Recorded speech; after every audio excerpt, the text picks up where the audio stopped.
Había planeado un tranquilo fin de semana para despejar mi mente después de un mes de trabajo estresante. No era nada extravagante, solo un corto viaje en autobús a la costa de Valencia, una pequeña mochila con lo esencial y mi diario. Leí. Había mencionado el viaje a mi familia de pasada, sin esperar mucho interés. Mi hermana, Lucía, como de costumbre, apenas reaccionó. No habíamos sido cercanos en años, pero nunca imaginé que esa distancia pudiera ocultar algo mucho más oscuro. La mañana de mi partida transcurrió sin incidentes, excepto por un extraño intercambio con mi hermana. Pasó por mi habitación y preguntó, casi con demasiada casualidad, si había empacado algún medicamento. Cuando le dije que no, simplemente asintió y se marchó. No le di mayor importancia. Salí de casa poco después, despidiéndome con mi intención la mano de mi madre en la cocina. Ella sonrió, pero sus ojos no me siguieron como solían hacerlo cuando era más joven. Nunca llegué a la costa. En la estación de Atocha, justo antes de abordar, 2 policías se me acercaron. Me pidieron inspeccionar mi mochila. Confundido pero cooperativo, se la entregué. Un oficial abrió el bolsillo delantero y sacó un pequeño frasco de pastillas, sin etiqueta y herméticamente sellado. Antes de que pudiera siquiera entender lo que estaba sucediendo, me preguntaron si estaba transportando narcóticos. Mi corazón se hundió. Ni siquiera reconocía el envase. Debe haber algún error, dije, sintiendo cómo la sangre abandonaba mi rostro. El policía más alto, con una cicatriz apenas visible sobre su ceja izquierda, me miró con una mezcla de rutina y sospecha. «Acompáñenos, por favor», respondió secamente, mientras su compañero guardaba el frasco en una bolsa de plástico. Miré a mi alrededor, buscando instintivamente ayuda entre la multitud de viajeros que pasaban apresurados. Algunos me miraban con curiosidad momentánea, otros desviaban la mirada, como si mi situación fuera contagiosa. El reloj de la estación marcaba las 10:35. Mi autobús saldría en 10 minutos, llevándose consigo mi escape planeado. Mientras caminaba escoltado hacia una pequeña oficina en el extremo sur de la estación, repasaba mentalmente cada momento de la mañana. Recordé haber preparado mi mochila la noche anterior, dejándola lista sobre mi escritorio. Había salido a correr temprano, luego ducha, desayuno rápido. En ningún momento había perdido de vista mi equipaje, excepto quizás cuando fui al baño justo antes de salir. Pero incluso entonces, la mochila había estado en mi habitación, donde solo mi familia podría acceder. La oficina era fría y estéril, con una mesa metálica y 3 sillas. Me indicaron que tomara asiento mientras uno de los agentes hacía una llamada. El otro vaciaba metódicamente el contenido de mi mochila. Ropa para 2 días, un libro de García Márquez que había estado postergando leer, mi diario, cargador del móvil, cartera, un sándwich envuelto en papel aluminio que mi madre había preparado. Todo tan normal, tan inofensivo. Y luego, aquel frasco misterioso que parecía haber materializado de la nada. ¿Nombre completo?, preguntó el oficial con la cicatriz, sacando una libreta. Miguel Ángel Ferrer Castillo, respondí, mi voz sonando extraña incluso para mí mismo. ¿Dirección? Proporcioné los detalles de nuestro piso en el barrio de Malasaña, donde había vivido toda mi vida con mis padres y Lucía. ¿A dónde te dirigías hoy? A Cullera, solo por el fin de semana, para desconectar un poco. ¿Desconectar de qué exactamente? La pregunta me tomó por sorpresa. Del trabajo, del ruido de Madrid. Nada especial. El oficial asintió, anotando algo en su libreta. Su compañero regresó y le murmuró algo al oído. Ambos me miraron con una expresión que no supe interpretar. Miguel, tenemos que llevarte a comisaría para algunas preguntas adicionales. Las pastillas que encontramos son anfetaminas de alta pureza. La posesión es un delito grave. Mi estómago se retorció violentamente.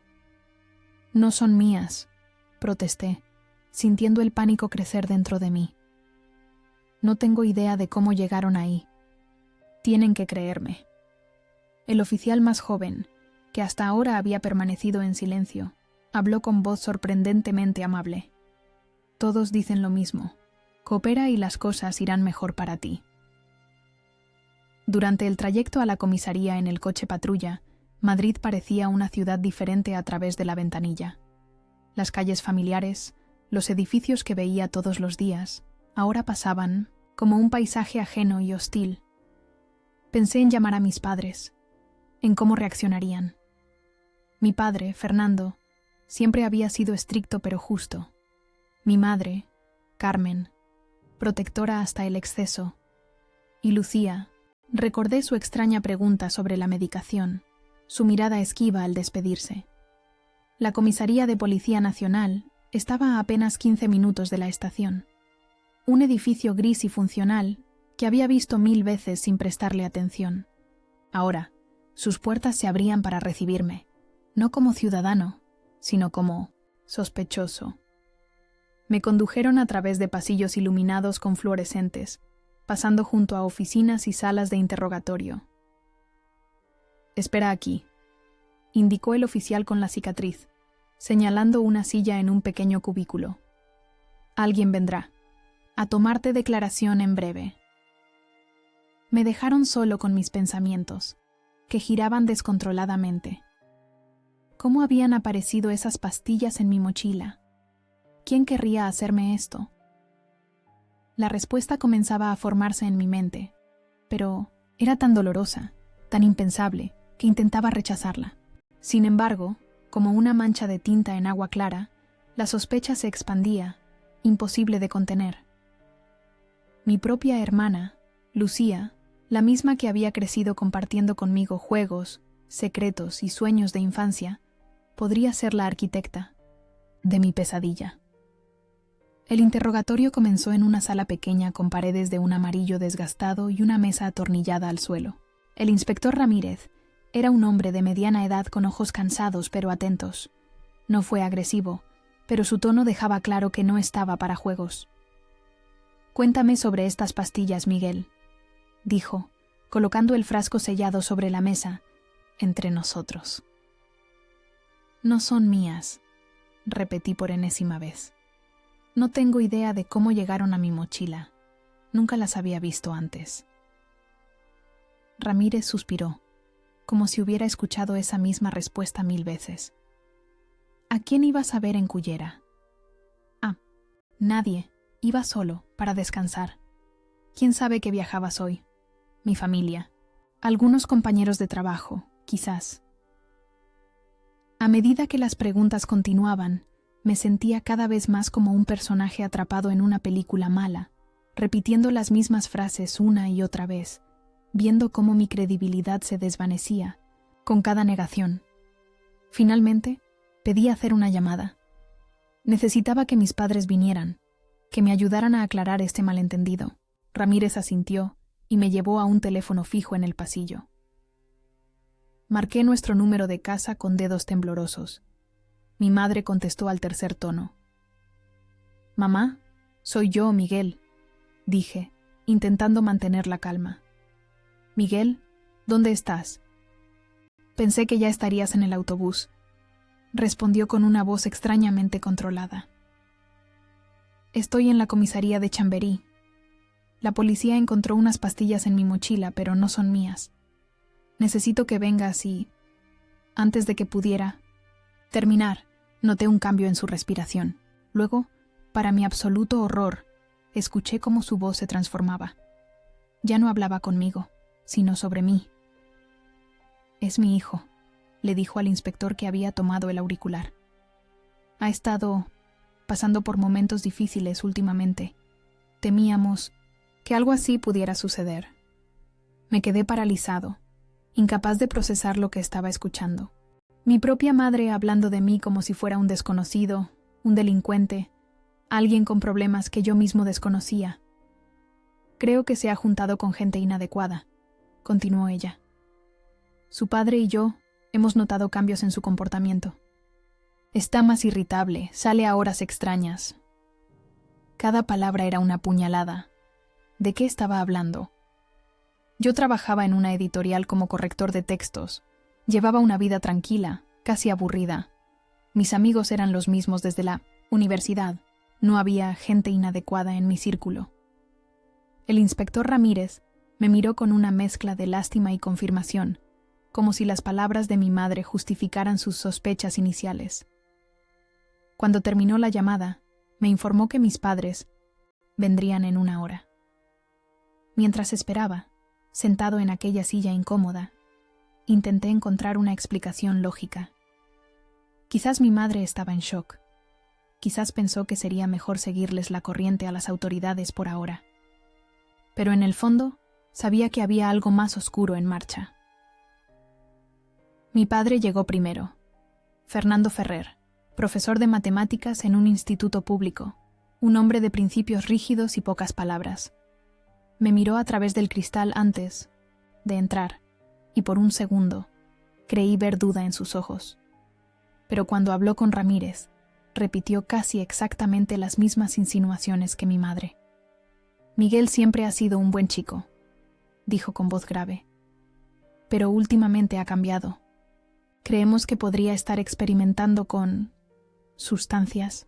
Nos preocupa profundamente. Me levanté de golpe. Eso es mentira. Papá, por favor, ¿qué estás diciendo? Mi padre evitó mi mirada, centrándose en el inspector como si yo no estuviera presente. La traición era tan absoluta que me dejó sin palabras. Fue entonces cuando Ramírez reveló la información que hizo que todo encajara. Esa mañana, poco después de mi salida de casa, la policía había recibido una llamada anónima, una voz femenina informando que un joven que coincidía con mi descripción estaría transportando drogas en la estación de Atocha. Rastreamos la llamada, explicó Ramírez. Provino del teléfono fijo de su domicilio. El silencio que siguió fue ensordecedor. Mi padre palideció ligeramente, pero se recuperó rápido. Debe haber sido Lucía, dijo con una calma escalofriante. Estaba muy preocupada por su hermano. La realidad me golpeó con fuerza brutal. No era una confusión, no era un error. Era una trampa meticulosamente planificada. Mi propia hermana me había denunciado falsamente. Y mis padres, en lugar de defenderme, estaban reforzando la mentira. ¿Por qué?, logré preguntar. Mi voz apenas un susurro. ¿Por qué me están haciendo esto? Ninguno respondió directamente. Mi padre murmuró algo sobre ayuda profesional y es por tu bien, frases vacías que no explicaban nada. Pasé la noche en el calabozo. Un espacio gris y frío, con una litera estrecha y un inodoro metálico en la esquina. Las horas se arrastraban. Mientras intentaba encajar las piezas de este rompecabezas macabro, recordé discusiones recientes, tensiones familiares, pero nada que justificara esta conspiración en mi contra. A la mañana siguiente, me asignaron un abogado de oficio, Alberto Méndez, un hombre de unos 50 años con expresión cansada, pero ojos amables.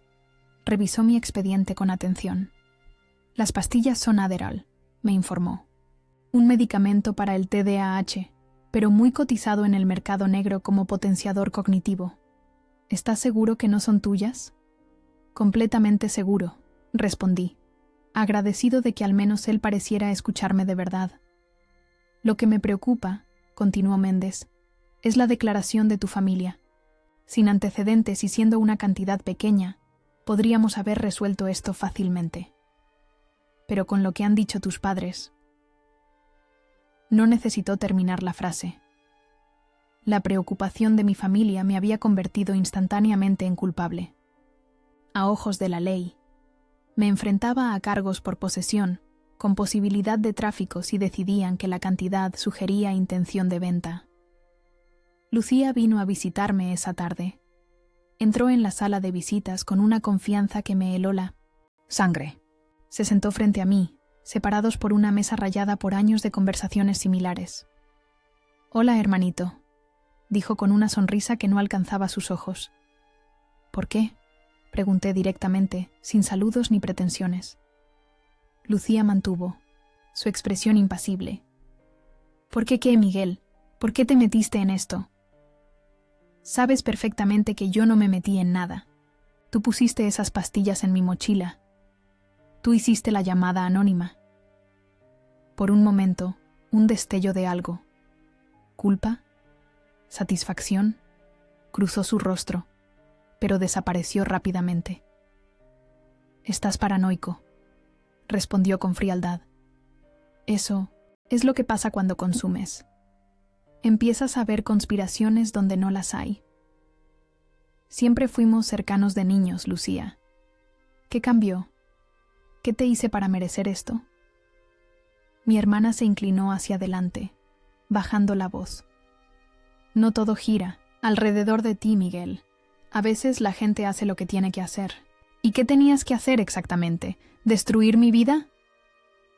Eres tan dramático, respondió, poniéndose de pie. Esto pasará. Aprenderás la lección y seguiremos adelante. Mientras la veía marcharse, comprendí que ya no conocía a esta persona que compartía mi sangre. La hermana con quien había construido castillos de arena en las playas de Cullera, la misma que lloró en mi hombro cuando rompió con su primer novio, se había convertido en alguien capaz de traicionarme de la forma más cruel imaginable, y lo peor era que aún no entendía por qué. Los días que siguieron fueron un torbellino de reuniones legales, audiencias preliminares y un silencio asfixiante.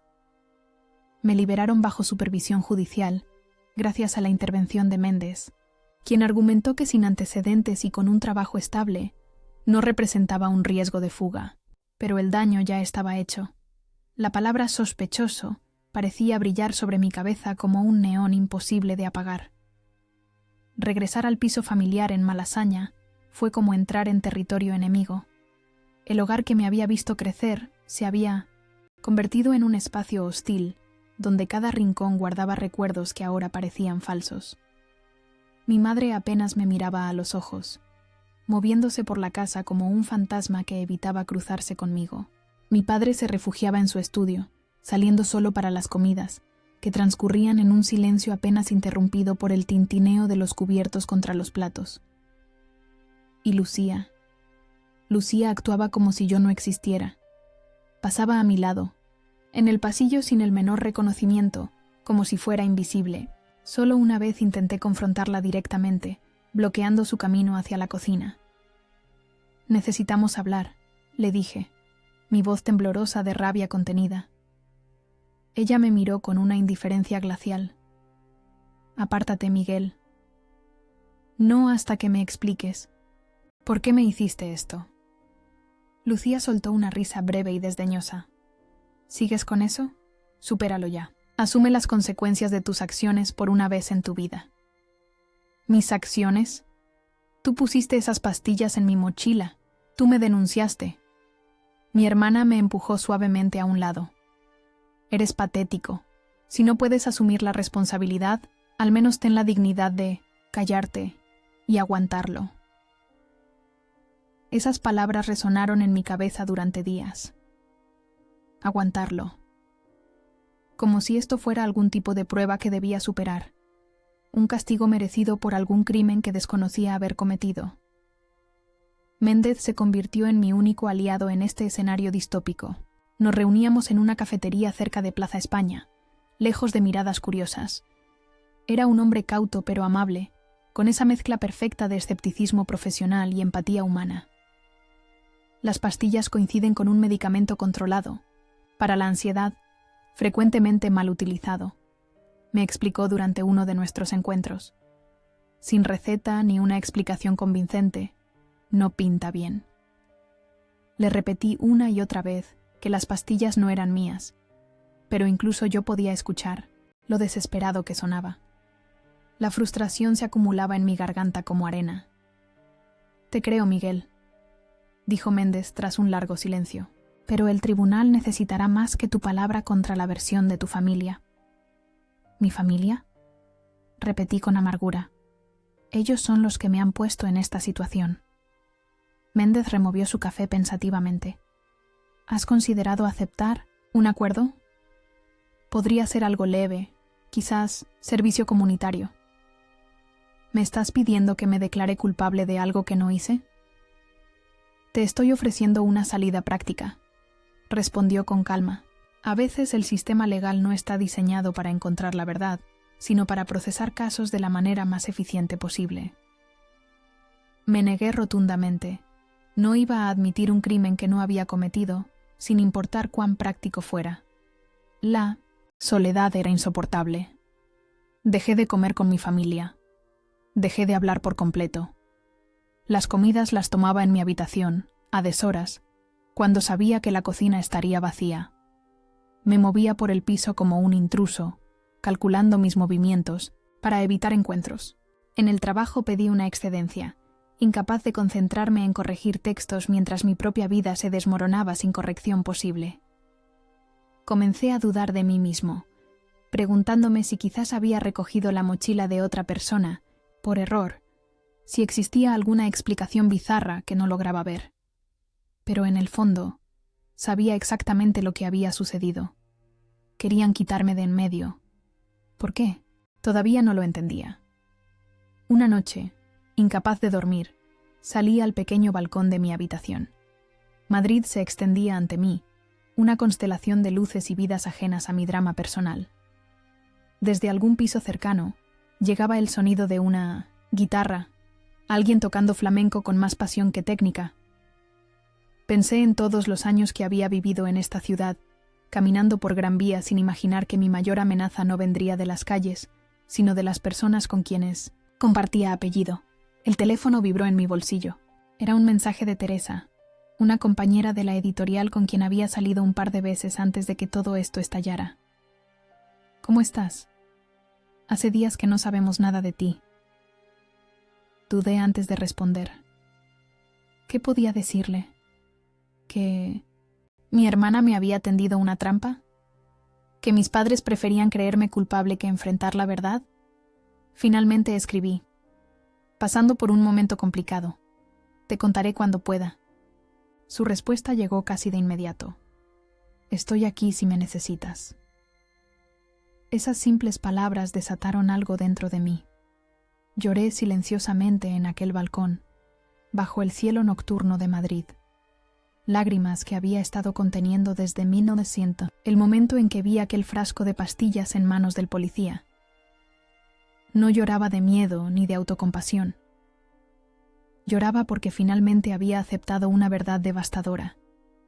Mi familia no solo dudaba de mí, estaban dispuestos a sacrificarme. La mañana siguiente, mientras desayunaba solo en la cocina, escuché a mis padres discutir en su habitación. No podía distinguir las palabras exactas, pero el tono era tenso, urgente. Cuando aparecieron para su propio desayuno, ambos parecían agotados, como si hubieran pasado la noche en vela. Mi madre preparó café en silencio, evitando mirarme directamente. «Miguel», dijo finalmente mi padre, sentándose frente a mí, «tu madre y yo hemos estado hablando». Esperé, sin molestarme en responder. «Creemos que sería mejor para todos si cooperaras con las autoridades». «¿Cooperar?», repetí incrédulo. «¿Te refieres a declararme culpable?».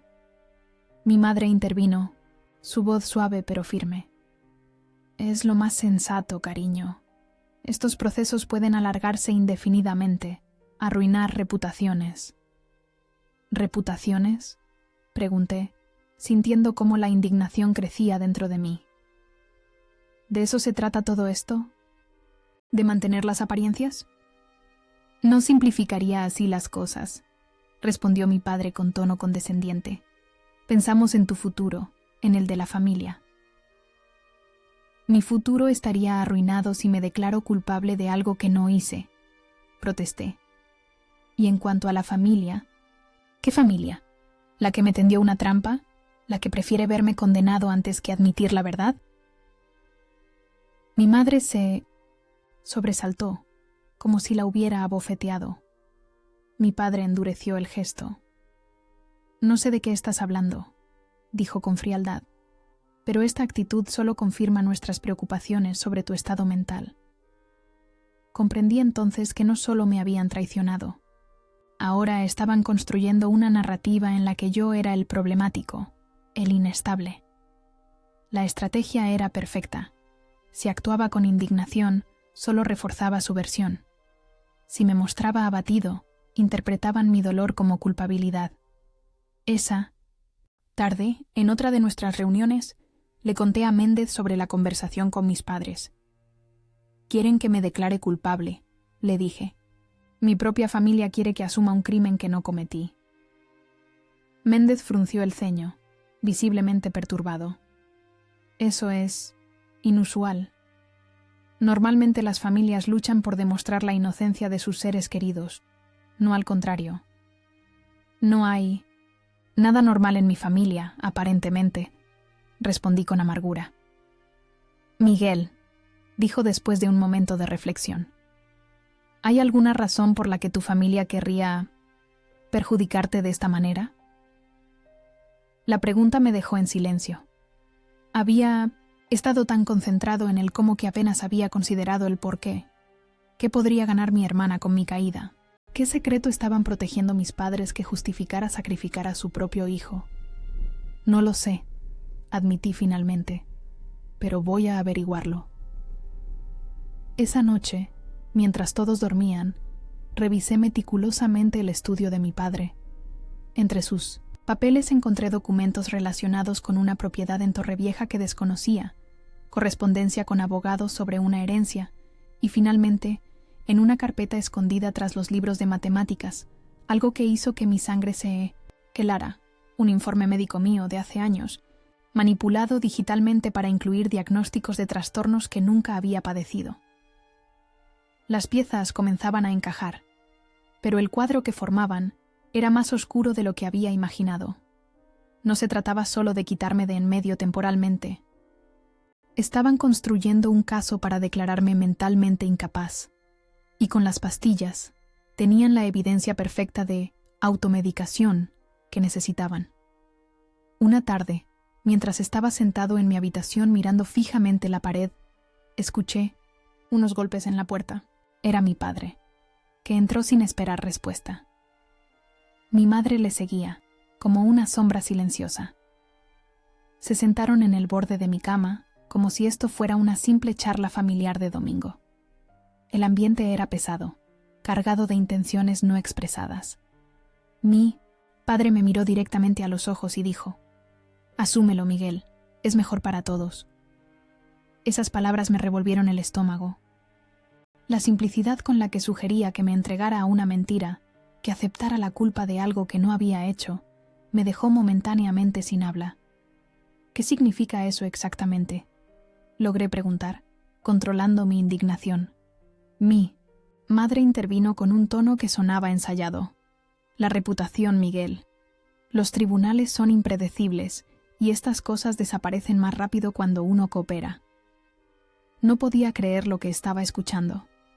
Mis propios padres, los mismos que me habían enseñado el valor de la honestidad, de la integridad, ahora me pedían que mintiera, que me declarara culpable de un crimen fabricado.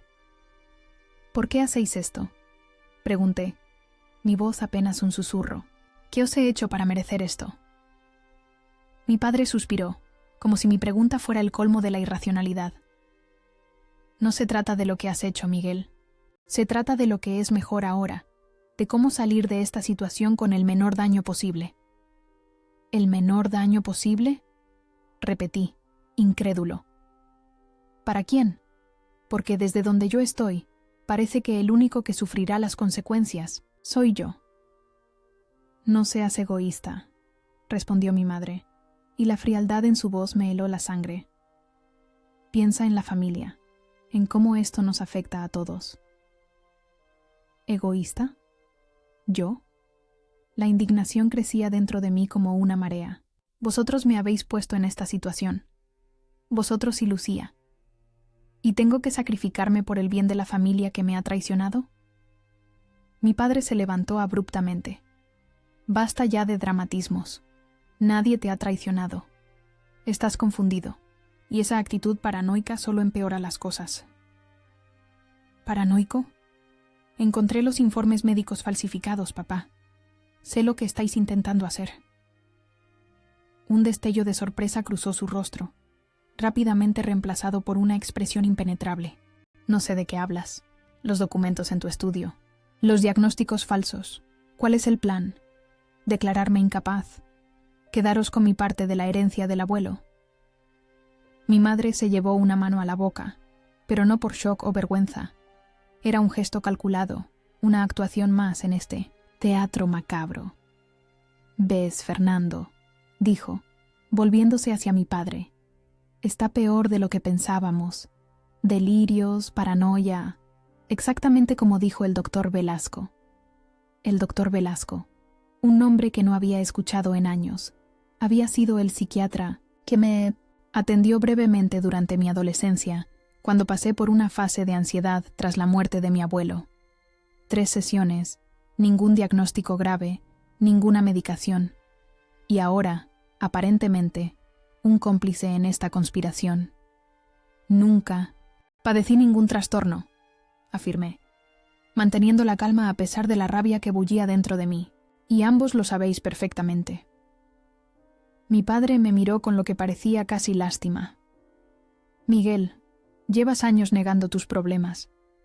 Quizás este incidente sea una bendición disfrazada, una oportunidad para que finalmente recibas la ayuda que necesitas». La perversidad de su lógica me dejó sin palabras. Estaban usando la situación que ellos mismos habían creado como justificación para su plan original. Un círculo perfecto de manipulación. Esa noche no dormí. Mi mente repasaba cada detalle, cada conversación, buscando el momento exacto en que mi familia había decidido convertirme en el enemigo. ¿Había sido gradual o una decisión repentina? ¿Cuánto tiempo llevaban planeándolo? Y sobre todo, ¿por qué? La herencia de mi abuelo materno era sustanciosa, pero no una fortuna. Suficiente para comprar un piso decente en Madrid, o quizás una casa en la costa, pero no para justificar este nivel de traición. Tenía que haber algo más, algo que no estaba viendo. A la mañana siguiente, Méndez me llamó con noticias preocupantes. La Fiscalía estaba considerando añadir cargos por intento de distribución, basándose en la información proporcionada por fuentes cercanas al acusado. No necesité preguntar quiénes eran esas fuentes. «Esto se está complicando, Miguel», dijo Méndez con gravedad. «Si siguen añadiendo cargos, un juicio podría resultar en una condena de varios años. ¿Y el acuerdo que mencionaste antes? Ya no está sobre la mesa. Con los nuevos cargos potenciales, ahora hablan de al menos 1 año en prisión, más tratamiento obligatorio». Tratamiento. La palabra resonó en mi cabeza como una alarma. Era exactamente lo que querían: tenerme controlado, medicado, legalmente incapacitado. ¿Qué opciones tengo? Pregunté, sintiendo cómo el cerco se estrechaba a mi alrededor. Necesitamos evidencia, Miguel. Algo que respalde tu versión de los hechos. Pasé los días siguientes en un estado de hipervigilancia constante. Observaba cada movimiento de mi familia, escuchaba sus conversaciones a escondidas, buscaba cualquier indicio que pudiera usar a mi favor. Era agotador vivir así, convertido en un espía en mi propio hogar. Una tarde, mientras Lucía estaba en la ducha, logré acceder a su portátil. La contraseña fue fácil de adivinar: el nombre de nuestro antiguo perro, seguido de su año de nacimiento.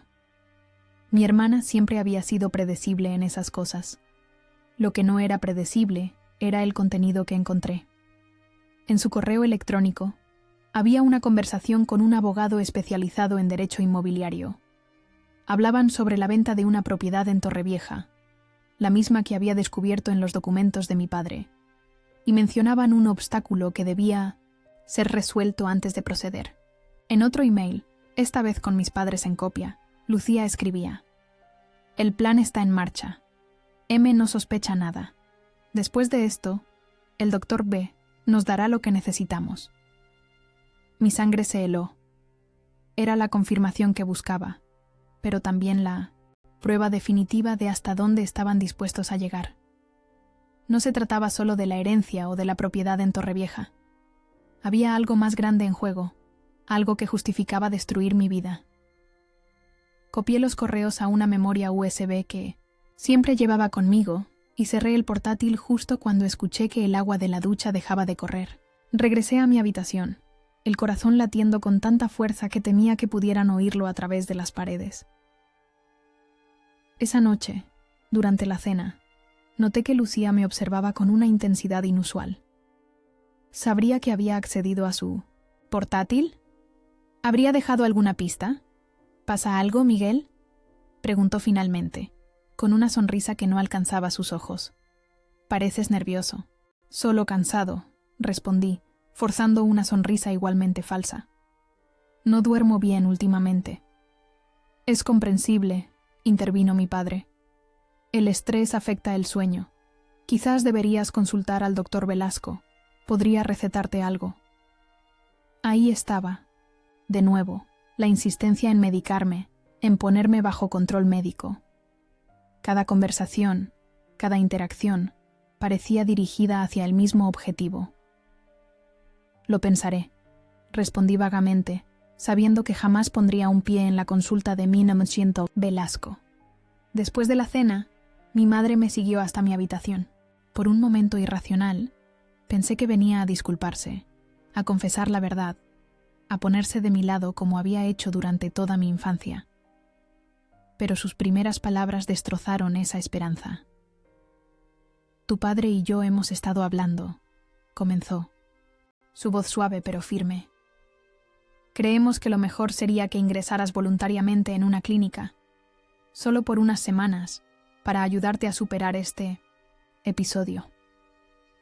La miré fijamente, buscando en sus ojos algún rastro de la madre que había conocido, la que me defendía ante los matones del colegio, la que se quedaba despierta cuando estaba enfermo. No encontré nada. No necesito una clínica. Mamá, respondí con calma, lo que necesito es que mi familia deje de conspirar contra mí.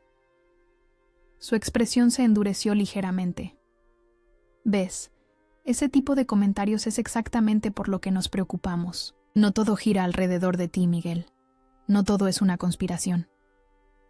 Los correos en el portátil de Lucía parecen indicar lo contrario.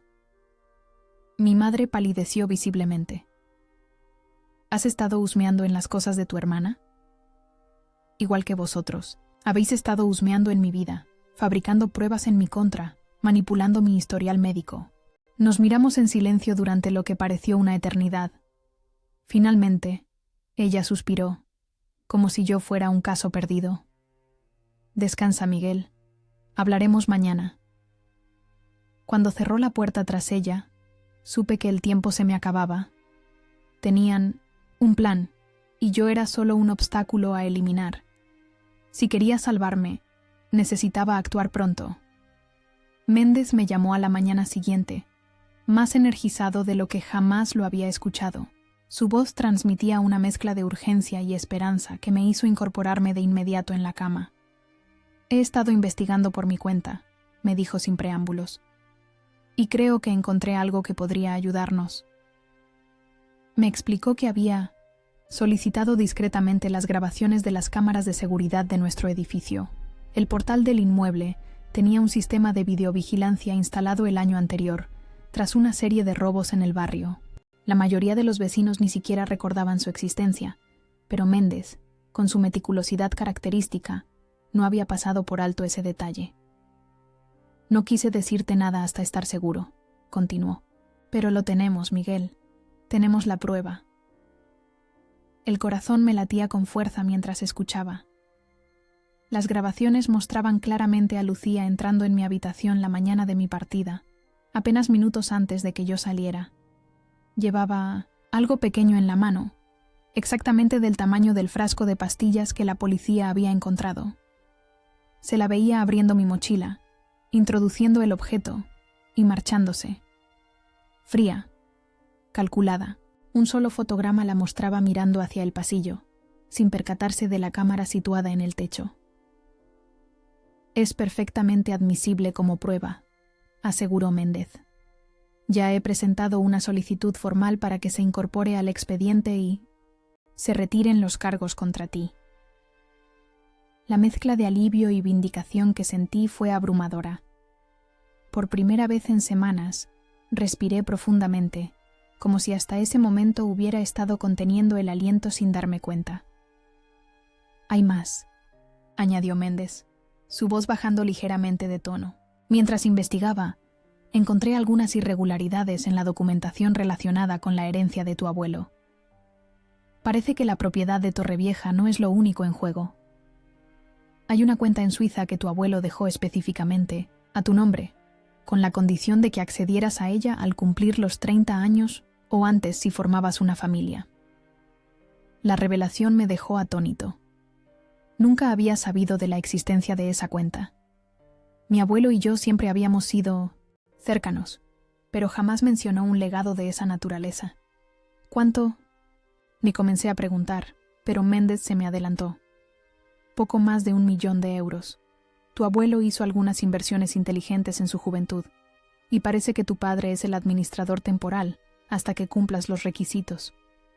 Las piezas encajaban con una claridad dolorosa. No se trataba solo de quitarme de en medio temporalmente. Buscaban incapacitarme legalmente para controlar permanentemente ese dinero. La trampa de las pastillas, los informes médicos falsificados, la insistencia en que me declarara culpable o me internara voluntariamente, todo formaba parte de un plan para declararme incompetente y asumir el control de mi herencia.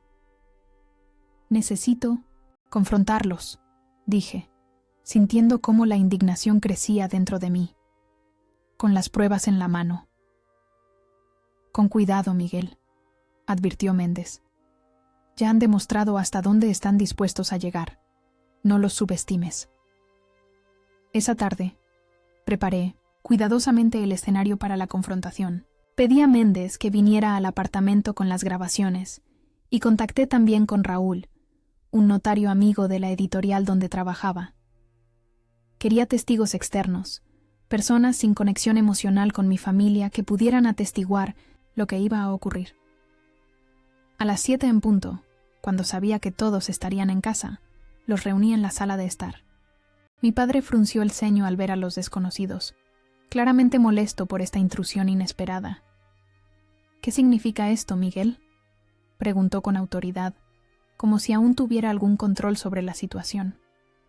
«Esto, papá, es el momento de la verdad», respondí con una calma que me sorprendió a mí mismo. «Méndez, por favor». Mi abogado conectó su portátil al televisor y reprodujo las grabaciones. El silencio que cayó sobre la habitación mientras las imágenes mostraban a Lucía plantando evidencia en mi mochila fue absoluto. Mi madre se puso pálida, aferrándose al reposabrazos del sillón con manos temblorosas.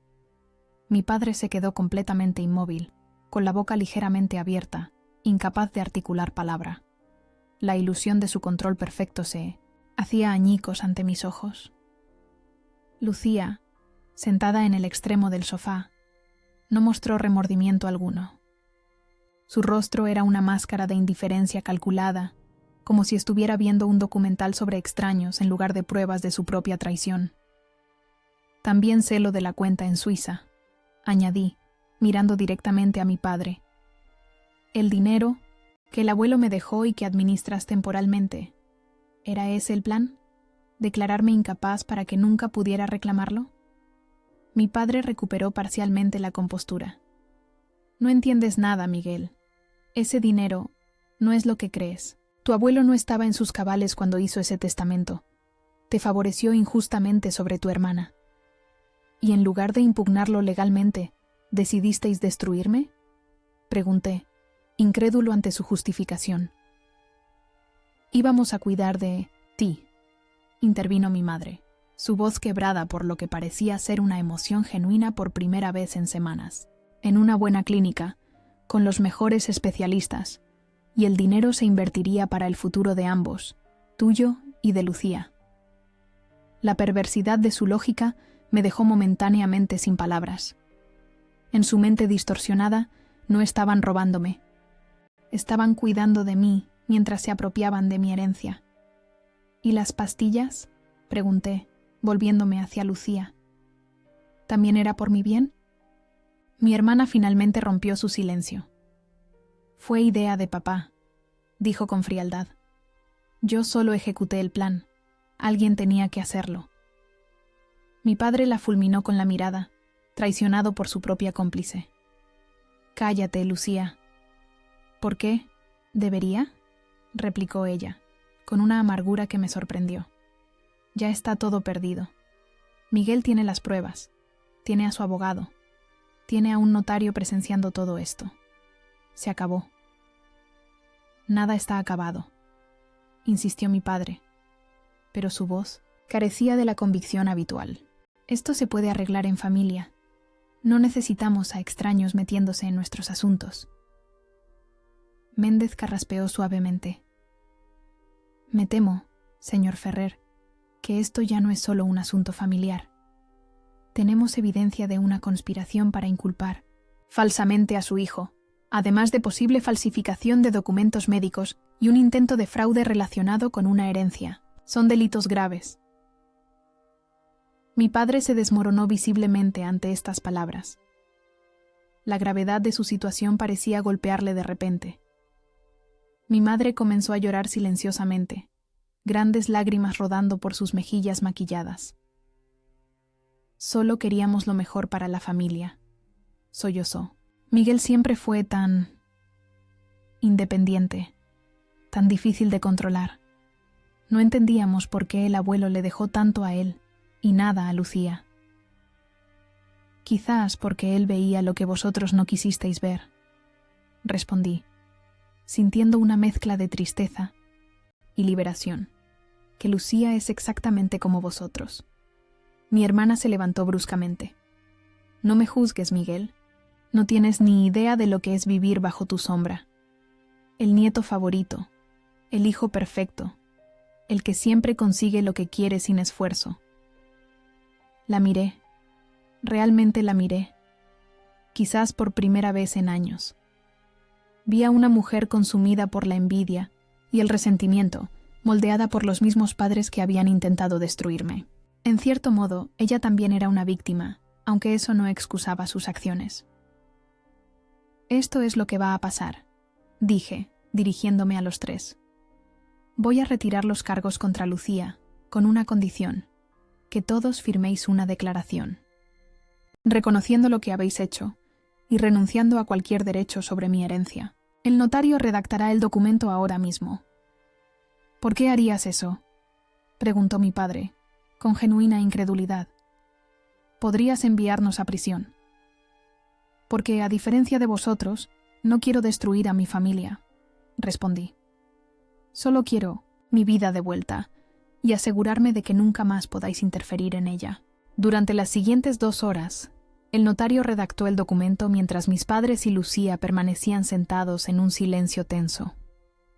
Ocasionalmente, intercambiaban miradas, pero nadie se atrevía a hablar.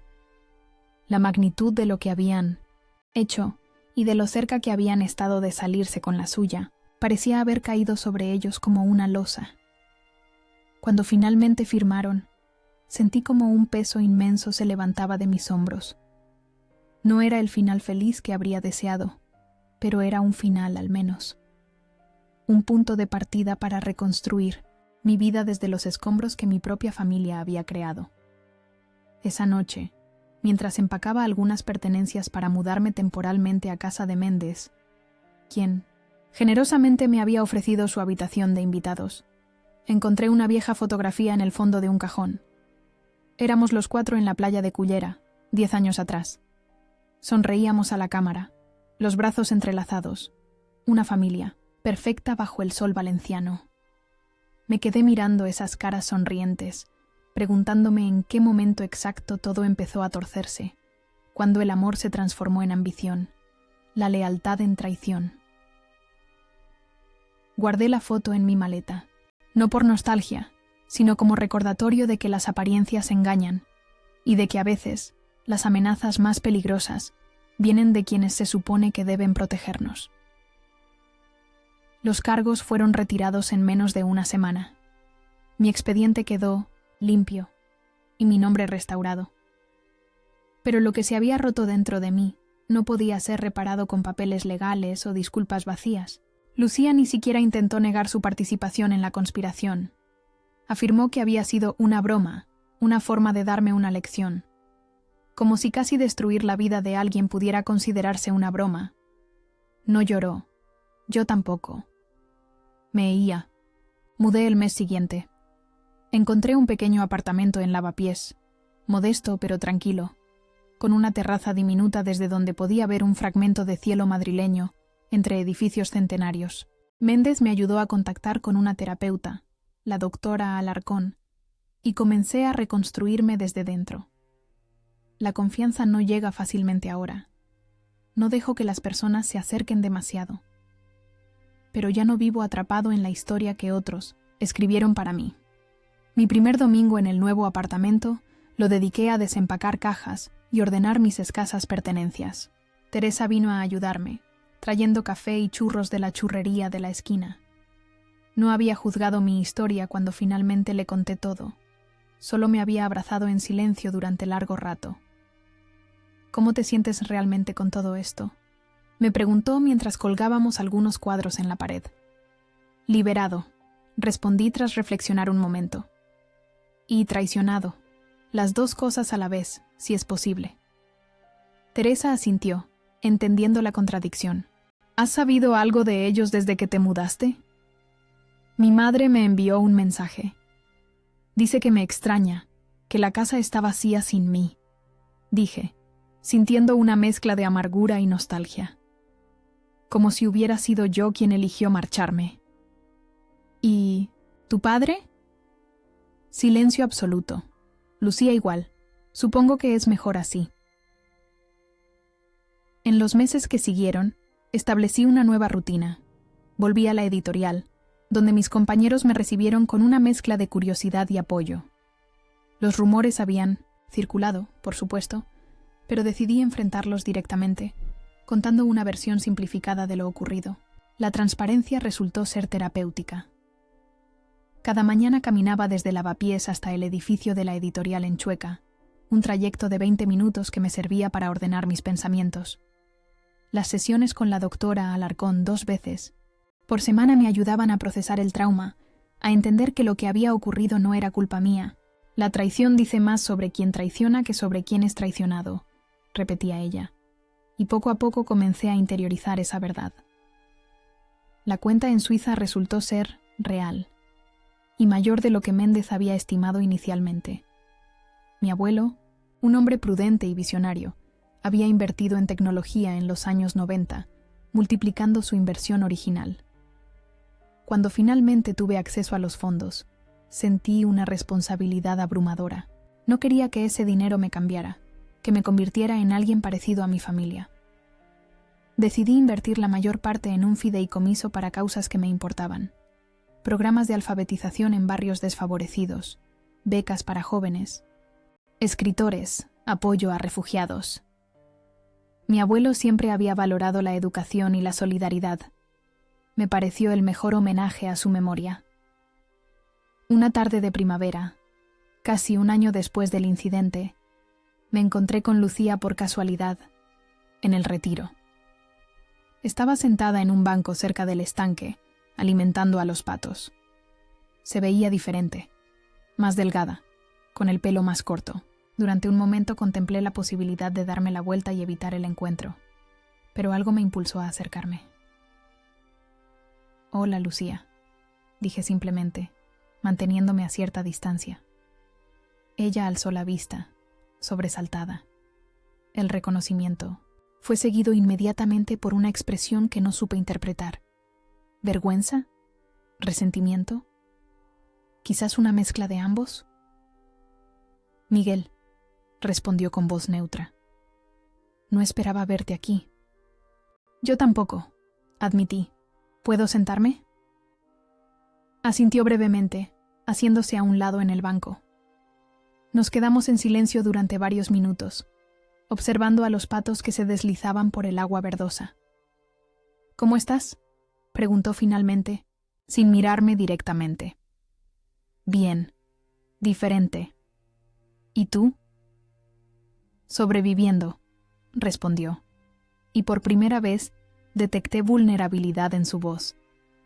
Papá y mamá se separaron. La noticia me sorprendió, aunque quizás no. Debería haberlo hecho. Las conspiraciones familiares rara vez terminan fortaleciendo los vínculos. Lo siento, dije, y era sincero. A pesar de todo, no les deseaba sufrimiento. Fue después de que te fuiste, continuó Lucía. Empezaron a culparse mutuamente. Papá decía que todo fue idea de mamá. Ella insistía en que él fue quien planeó todo. La verdad es que los tres somos culpables. Era la primera vez que la escuchaba asumir alguna responsabilidad, y eso me dejó momentáneamente sin palabras. ¿Por qué, Lucía?, pregunté finalmente, la pregunta que me había atormentado durante meses. ¿Por qué lo hicisteis? ¿Mí? Hermana suspiró profundamente, como si estuviera reuniendo fuerzas para una confesión largamente postergada. Comenzó con la envidia, supongo. Siempre fuiste el favorito del abuelo, y luego descubrimos lo de la cuenta en Suiza. Papá estaba furioso. Decía que era injusto, que el dinero debería dividirse equitativamente. Empezó a hablar de formas de arreglar la situación. ¿Y decidisteis que la mejor solución era destruir mi vida?, pregunté, sintiendo cómo la antigua herida palpitaba de nuevo. Al principio solo hablábamos de impugnar el testamento, pero los abogados dijeron que sería casi imposible. Entonces papá sugirió que si eras declarado incapaz, él podría seguir administrando el dinero indefinidamente. Lo de las pastillas, eso fue escalando poco a poco, una idea retorcida que tomó vida propia. La frialdad con la que describía, el plan me heló la sangre. Era como escuchar a una extraña, no a la hermana con quien había compartido infancia, secretos, complicidades. ¿Te arrepientes?, pregunté, necesitando saber si quedaba algo de humanidad en ella. Lucía guardó silencio durante tanto tiempo que pensé que no respondería.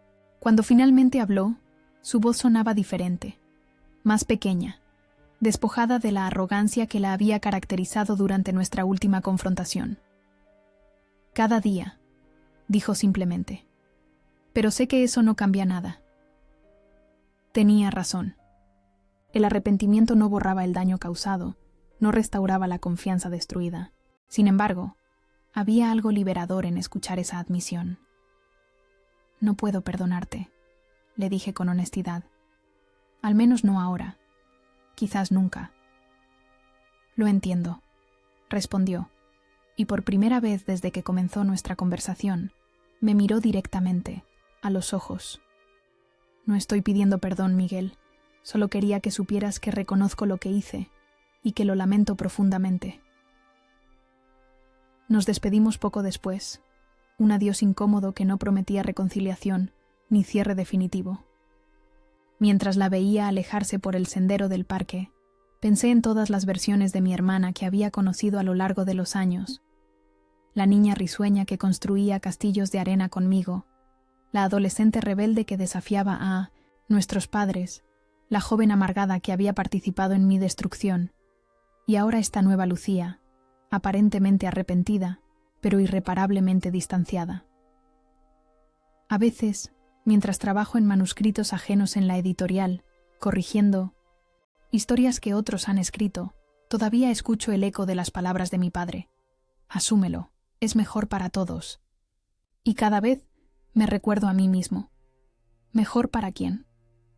Porque ahora, mejor significa honesto, mejor significa libre, mejor significa nunca más permitir que el silencio engulla la verdad. La herida sigue ahí, una cicatriz que marca el antes y el después en mi vida. Hay días en que la rabia regresa, momentos en que el recuerdo de la traición me despierta en mitad de la noche con el corazón acelerado. La doctora Nalarcón dice que es normal, que el proceso de sanación no es lineal.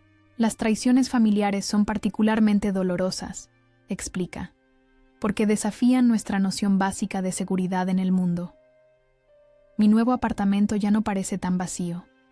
He llenado las estanterías con libros, las paredes con recuerdos nuevos, espacios no contaminados por mi pasado. Teresa viene a menudo. A veces se queda a dormir.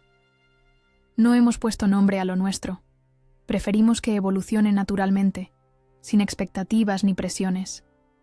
Ella entiende mis barreras, respeta mis silencios, celebra mis pequeñas victorias cotidianas.